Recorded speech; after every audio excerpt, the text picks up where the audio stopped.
Pertemuan pertama membahas tentang pengertian hukum dan masyarakat, sosiologi hukum. Sosiologi hukum mempelajari interaksi antara hukum dan masyarakat sebagai fenomena sosial. Sebagaimana norma hukum dibentuk dari nilai dan budaya, diterapkan melalui institusi seperti pengadilan dan polisi, serta dipengaruhi oleh struktur sosial. Pendekatannya bersifat empiris, melihat hukum dalam tindakan dan normatif, mengkritisi nilai keadilan dan etika. Dengan sasaran memahami hukum bukan sekedar teks, tetapi sebagai alat kontrol sosial dan merekayasa masyarakat.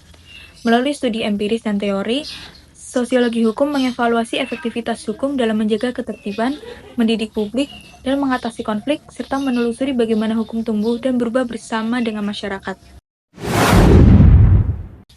Pertemuan kedua membahas tentang hukum dan kenyataan masyarakat. Sebagaimana hukum tertulis Dasolen berinteraksi dengan praktik nyata di lapangan Dasein. Materi fokus pada pendekatan yuridis empiris, menganalisis bagaimana hukum diterapkan dalam kehidupan sehari-hari, dan yuridis normatif menelaah nilai-nilai dan keadilan di balik norma hukum. Kita mengevaluasi proses pembentukan perundang-undangan, penegakan hukum oleh pengadilan, polisi, dan advokat, serta faktor sosial budaya yang memengaruhi mengapa masyarakat taat atau menyimpang. Dengan memahami kesenjangan antara teks hukum dan realitas sosial, ini membuka wawasan tentang hukum sebagaimana fenomena dinamis yang tumbuh, berfungsi, dan berubah sesuai masyarakatnya. Pertemuan ketiga membahas tentang yuridis empiris dan yuridis normatif. Pendekatan utama dalam sosiologi hukum yuridis empiris yang bersifat deskriptif, induktif, dan meneliti bagaimana hukum dijalankan di masyarakat berdasarkan data lapangan, dan yuridis normatif yang bersifat deduktif, teoretis, berfokus pada norma hukum tertulis, serta menilai keabsahan dan nilai keadilannya.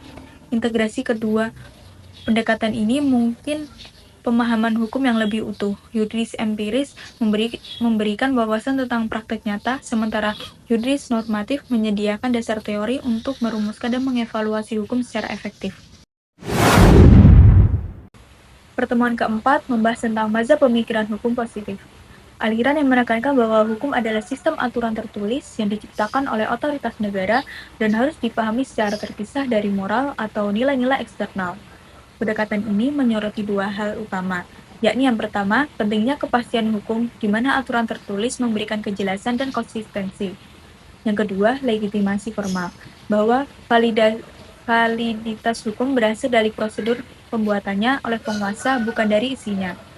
Meski kritikan muncul karena kurang mempertimbangkan aspek keadilan substansif dan nilai moral, aliran ini tetap menjadi fondasi penting dalam memahami hukum positif sebagai instrumen utama pengendalian sosial dan stabilitas negara. Pertemuan kelima membahas tentang mazhab pemikiran hukum, sociological jurisprudence. Hukum sebagai fenomena sosial yang hidup bukan hanya sebagai teks resmi. Tokoh utama seperti Montesquieu, Jean Ayrault, Roscoe Pound, dan Dupuit menekankan bahwa hukum harus mencerminkan nilai dan kebutuhan masyarakat, berfungsi sebagai alat pengendalian sosial, serta diformulasikan dan diuji berdasarkan living law atau norma-norma sehari-hari. Pendekatan ini bersifat fungsional dan pragmatis atau disebut human sociology engineering, yaitu menyeimbangkan kepentingan individu, publik, dan sosial agar hukum memberikan manfaat maksimal dengan gangguan minimal.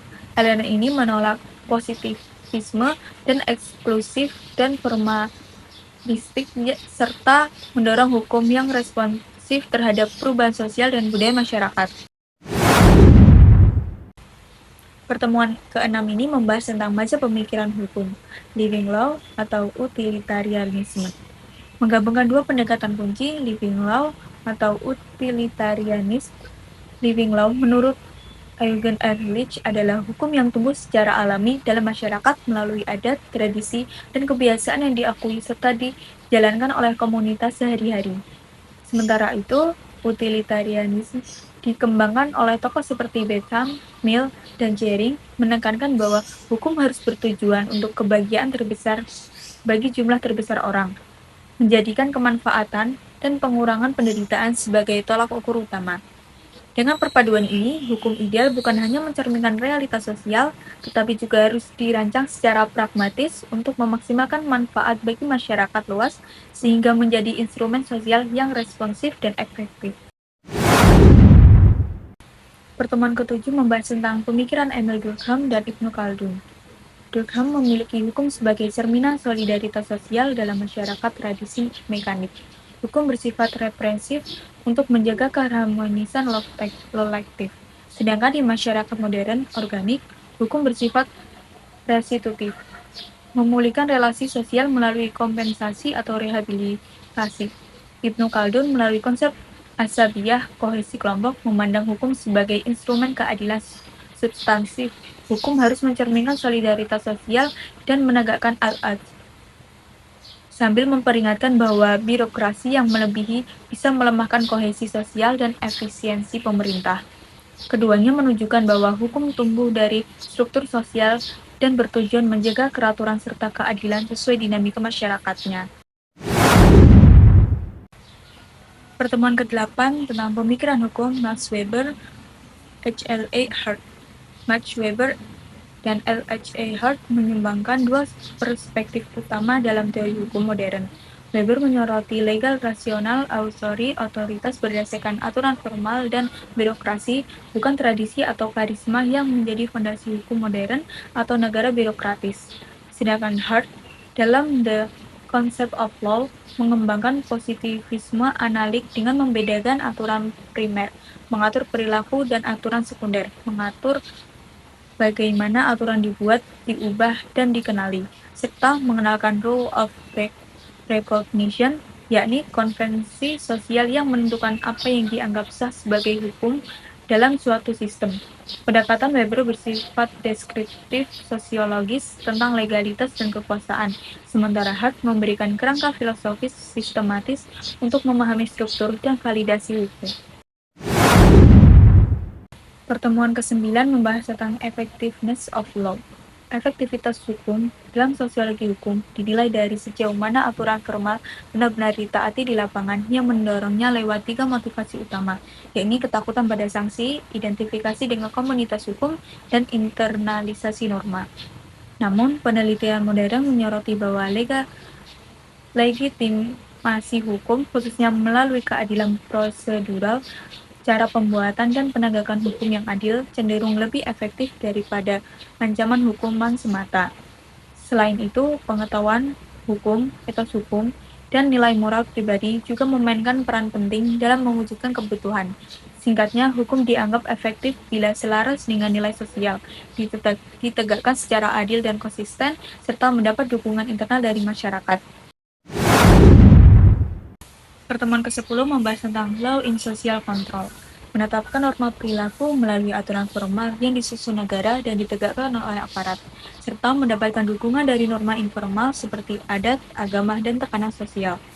Selain mencegah pelanggaran dengan sanksi, hukum juga berperan sebagai social engineering, yakni mengubah perilaku dan nilai masyarakat sesuai tujuan sosial melalui perumusan kebijakan dan penerapan keputusan hukum yang adil dan tepat. Efektivitas kontrol ini semakin tinggi jika hukum disosialisasikan dengan baik, digunakan secara konsisten, mencerminkan nilai masyarakat, dan menjalankan dengan keadilan prosedural sehingga masyarakat patuh tidak semata-mata karena takut, melainkan karena hukum dianggap sah dan relevan.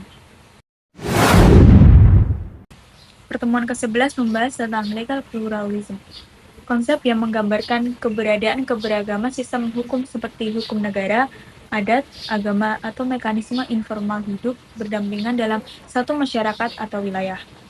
Hal ini mencakup interaksi tumpang tindih atau bahkan persaingan antara sistem-sistem tersebut, baik dalam mengatur kehidupan sosial maupun menyelesaikan konflik. Legal pluralisme menunjukkan bahwa hukum tidak tunggal atau sentralistik, tetapi bersifat dinamis dan kontekstual, di mana perbedaan budaya, sejarah, dan norma lokal turut membentuk lanskap hukum yang kompleks dan beragam. Pertemuan ke-12 membahas tentang progressive law, dipelopori oleh Sachitto Raharjo dan pemikiran seperti Nonet dan Selznick. Melihat hukum bukan sekedar teks formal, melainkan instrumen sosial dinamis yang harus mendorong keadilan substansif dan melayani rakyat. Pendekatan ini menekankan bahwa hukum idealnya Yang pertama, responsif terhadap konteks sosial dan kebutuhan manusia. Yang kedua, mengedepankan kepedulian moral, keadilan, dan empati, bukan hanya logika legal semata. Dan yang terakhir, yaitu yang ketiga, mengizinkan rules breaking, yaitu interpretasi kreatif teks hukum oleh aktor hukum untuk menjawab masalah masyarakat yang tak tertangani oleh aturan statis.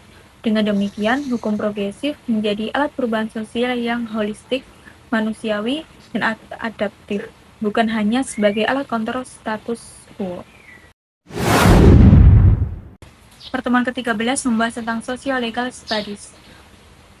Pendekatan interdisipliner yang memadukan ilmu sosial, seperti sosiologi, antropologi, politik, dan ekonomi, dengan teori dan metode ilmu hukum. Fokusnya adalah pada law in action dan law in context, bagaimana hukum benar-benar bekerja, dipraktekkan, dan dibentuk oleh konteks sosial budaya dan institusi dalam kehidupan sehari-hari. Pendekatan ini tidak hanya bersifat deskriptif, tetapi juga kritis dan solutif, mengevaluasi kelemahan hukum praktis dan menawarkan perubahan yang lebih relevan melalui kombinasi analisis empiris dan normatif. Dengan mempelajari interaksi sebagai aktor, warga, hakim, polisi, lembaga negara, dan bagaimana teks hukum berfungsi dalam konteks nyata, Socio-Legal Studies memberikan wawasan mendalam tentang dinamika hukum dan masyarakat serta peran hukum dalam rekayasa sosial dan keadilan.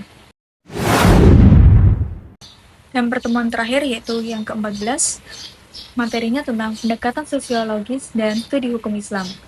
Hukum Islam memandang hukum sebagai fenomena sosial yang tumbuh dari interaksi antara norma agama, yakni Al-Quran dan Hadis, dan realitas masyarakat.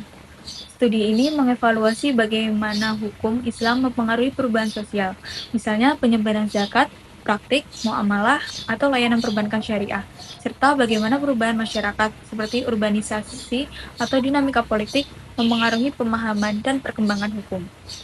Selain itu, pendekatan ini juga mengkaji tingkat penghayatan dan implementasi hukum oleh masyarakat serta pola interaksi sosial yang berkaitan dengan hukum Islam. Dengan demikian, paradigma ini memperjelas bahwa hukum Islam bukan sekedar teks normatif, tetapi bagian dinamis dari budaya dan struktur sosial yang saling mempengaruhi.